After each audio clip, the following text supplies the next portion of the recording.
Le 7 janvier 1961, débarquait sur RTF Télévision une série qui allait dresser un acteur presque inconnu du grand public au rang de star internationale, et ferait de Patrick McGoohan l'un des acteurs les mieux payés du Royaume-Uni, dont le personnage principal, John Drake, allait favoriser la popularisation de l'agence 007.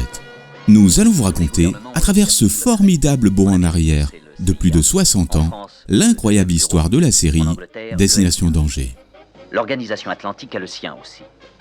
Dans les cas difficiles, on fait appel à moi ou à quelqu'un dans mon genre. Oh, je me présente. Je m'appelle Drake. John Drake.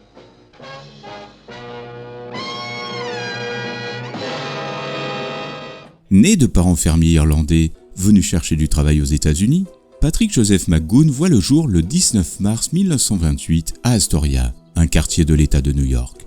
Peu de temps après la naissance de leur fils Patrick, ses parents retournent vivre en Irlande, avant de déménager 7 ans plus tard pour s'installer définitivement à Sheffield, en Angleterre. Patrick fréquente alors le collège catholique Saint-Vincent. Pendant la Seconde Guerre mondiale, il est évacué à Loughborough. Là, il fréquente le Radcliffe College où il excelle en boxe et en mathématiques. McGoohan quitte l'école à l'âge de 16 ans et retourne à Sheffield, multipliant les petits boulots d'éleveur de poulets à employé de banque.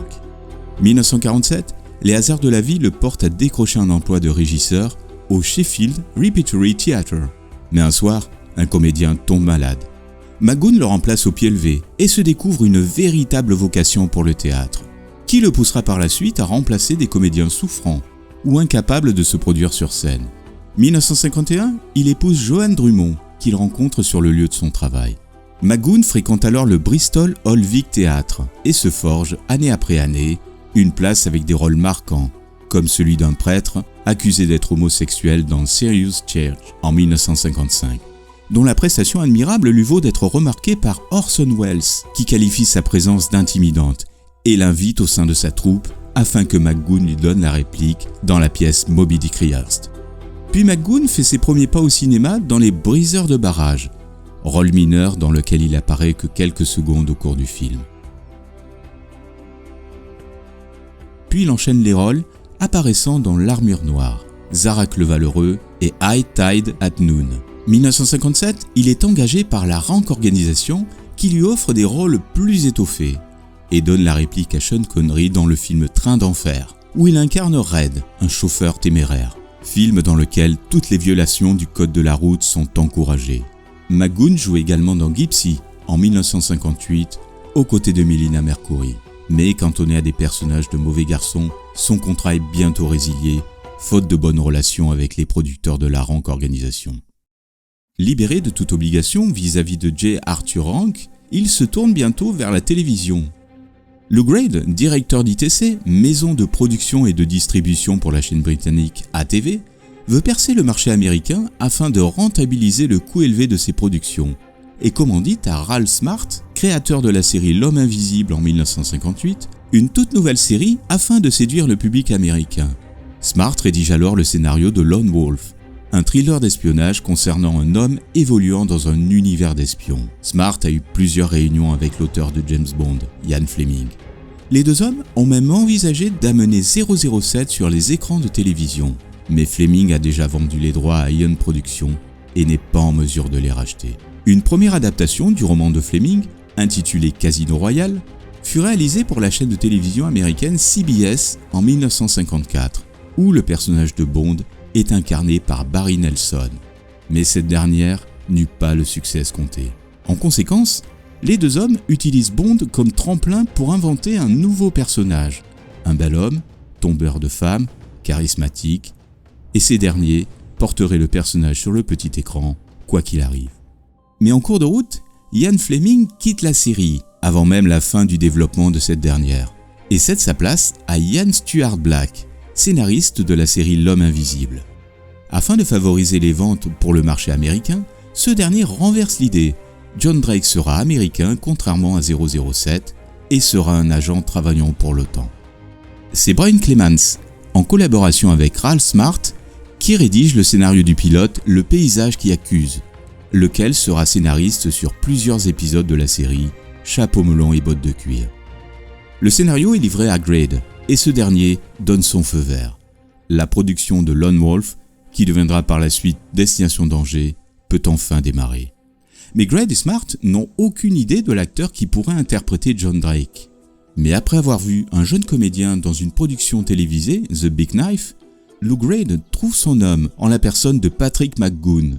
Ce dernier invitera Grade à la représentation de la pièce dans laquelle il joue, Bond, pièce saluée par la critique qui fait de McGoon meilleur comédien de l'année en 1959. C'est ainsi qu'à l'âge de 31 ans, McGoon décroche le premier rôle de la série Destination Danger, dans lequel il incarne John Drake, lequel est envoyé aux 4 coins du monde afin de régler certaines situations politiques délicates. En outre, la série repose sur des scénarios complexes, reposant souvent sur la manipulation psychologique qui annonce les prémices de Mission Impossible.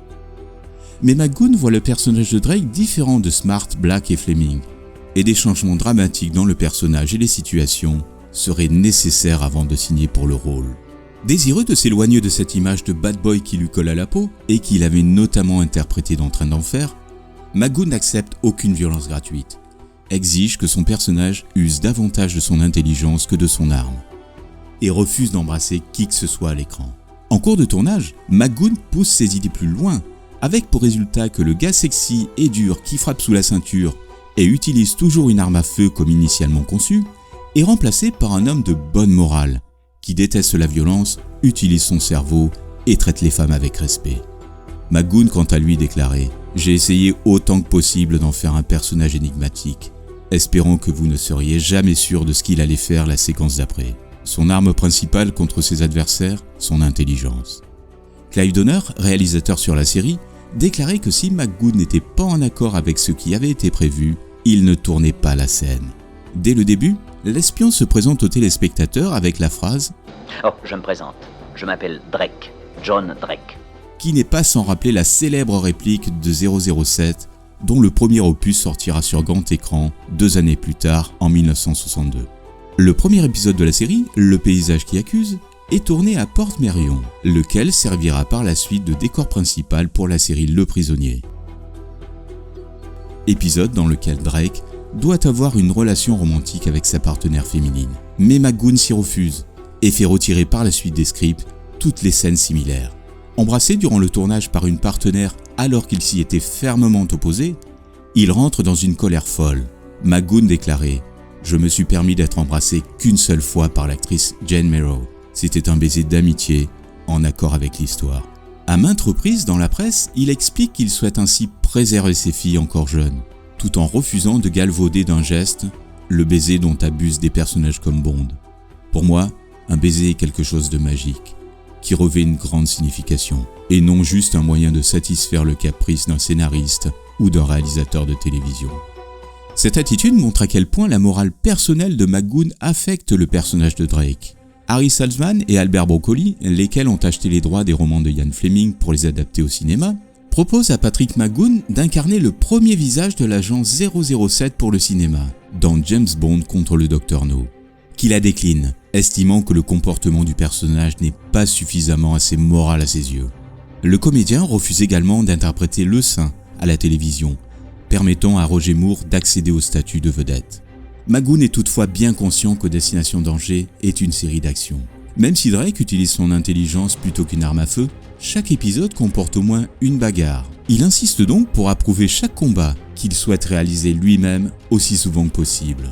Avec son enseignement de boxeur qu'il avait appris au Radcliffe College, il s'en sortira sans la moindre égratignure, contrairement aux autres acteurs. En outre, McGoon donne à Drake une diction rapide, lapidaire. Cet or a disparu, monsieur Drake. Un respectable banquier exerçant depuis 25 ans qui s'empare subitement d'une somme de 5 millions de dollars et il n'a même pas eu l'occasion de les dépenser, n'est-ce pas, monsieur Finch? Cet or, il faut le retrouver, monsieur Drake. Pour quelle raison a-t-il fait cela, sans compter qu'une somme de cette importance pèse un poids considérable? Comment l'a-t-il emporté? Que beaucoup de critiques avaient déjà remarqué dans le jeu du comédien au théâtre. Or, cette manière de parler colle tout à fait à l'impression d'urgence que dégagent les aventures de l'espion. Dans un format court de 25 minutes où tout doit aller très vite. McGoon s'implique en réalisant plusieurs épisodes de la série. Les studios Elstree, disposant d'une large étendue de décors disponibles suite aux nombreux films tournés en ces lieux, c'est pour cette raison que la plupart des scènes de la série sont tournées dans des décors préexistants. Ce petit tour de passe-passe permet à la série de bénéficier d'une gamme étendue de lieux variés. Les réalisateurs et les scénaristes s'adaptent en fonction de la disponibilité de ces lieux de tournage. En outre, Destination Danger est l'une des toutes premières séries où le personnage principal utilise des gadgets sous un angle crédible, qui donnera par la suite naissance à de nombreuses séries basées sur ce principe. C'est Jacques Thébault qui prête sa voix pour incarner John Drake. Notre vieille amie, la fête est pour cette nuit. Dites à Doris que nous comptons tous sur elle. Pour quelle heure? Oh, je ne suis pas très fixé qu'elle prévoit de se tenir prête à n'importe quelle heure. Je lui ferai savoir un peu plus tard quand je passerai. C'est une bien grande formule pour une petite chose. Je ne sais plus ce qui avait été écrit à l'origine, qui devait être valable aussi. Et puis, d'instinct, souvent, on trouve un truc comme ça qui est dans le mouvement, dans l'allure du personnage. Et j'ai sorti un « Bonjour chez vous ». Bonjour chez vous. Le premier épisode, Le paysage qui accuse, est diffusé le 11 septembre 1960 sur ITV. Et le succès est au rendez-vous. McGoon devient une figure familière pour le grand public.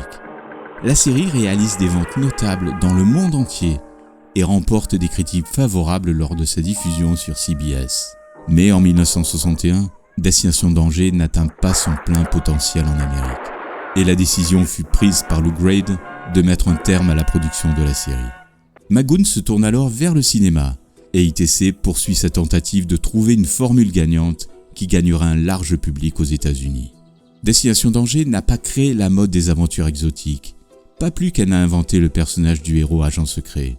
Pourtant, elle est la première série télévisée appelée à connaître une popularité internationale, à investir le terrain de l'espionnage sous un angle crédible. John Drake fait de Patrick McGoon une star internationale et le comédien le mieux payé d'Angleterre. Quant à Lou Grade, il aura des raisons de se montrer reconnaissant envers McGoon et Smart, car Destination Danger, une fois devenu un hit, sera l'un des fers de lance d'ITC avec sa meilleure vente à l'étranger quelques années plus tard avec la série Le Saint, interprétée par Roger Moore. Grâce à Destination Danger, Patrick McGoon est engagé par Walt Disney pour interpréter le rôle du Dr. Syn dans L'Épouvantail, série de 3 téléfilms de 50 minutes inspirés des histoires d'Arthur Russell Thorndike et William Buchanan diffusées sur NBC. Dès sa diffusion en 1964, la série est un succès immédiat et L'Épouvantail devient un personnage culte. 1962, le succès de James Bond contre Dr. No avec Sean Connery fait de 007 un héros de cinéma et l'espionnage devient la mode, notamment grâce à la série Chapeau melon et bottes de cuir. Ce qui pousse ITC à reconsidérer la question. Drake est alors rappelé en 1964 et ses nouvelles aventures se développent dans un format de 47 minutes, permettant de mieux développer le personnage de Drake, qui n'est plus aussi infaillible que dans la première saison. Il lui arrive même parfois de commettre des erreurs. Et ce dernier travaille maintenant pour la Grande-Bretagne au sein d'un service appelé M9. Au terme de 4 saisons, diffusées jusqu'au 12 janvier 1968 et en pleine gloire, Patrick McGoon décide d'arrêter la série, estimant qu'il avait fait le tour de son personnage. Mais ce dernier a une idée derrière la tête et va se lancer dans un projet d'envergure qui va bouleverser sa vie. Patrick McGoon s'est éteint le 13 janvier 2009 à l'âge de 80 ans et resta marié à sa femme jusqu'à la fin de sa vie.